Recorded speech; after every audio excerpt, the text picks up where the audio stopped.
Masayang-masaya ang 20.5 million followers at solid fans ni Catherine Bernardo nitong Lunes dahil muling naging aktibo ang aktres sa kanyang SOCMED.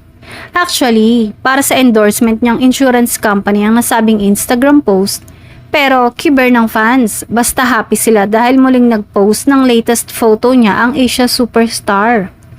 Pero ang nakatawag ng pansin sa fans at netizens ay ang kantang Aura ng OPM band Four of Spades na ginamit ni Kath sa kanyang IG post. Hanash nga ng mga fans sa SOCMED. Kilalang kilala raw kasi ng idolo nilang nasabing banda at favorite niya mga kanta nila.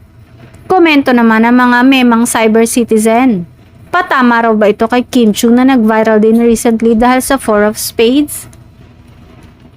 Kung matatandaan, nabash nga si Kim dahil sa maling pagkakabigkas ng aktres sa pangalan ng banda. Noong September 10, 2025, nag-guest sa noontime show ng ABS-CBN ang Four of Spades para kantahin ng Aura at matapos mag-promote ay pinasalamatan ni Kim ang banda.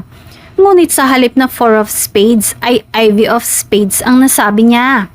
Hindi na pinatagal pa ni Kim ang pambabash sa kanya at inamin nga niya na hindi niya talaga kilala ang rock band kung kaya't hindi niya alam kung paano bigkasin ang kanilang pangalan. Kaloka, sana ay wag naman silang intrigahin pa dahil lang sa nasabing grupo.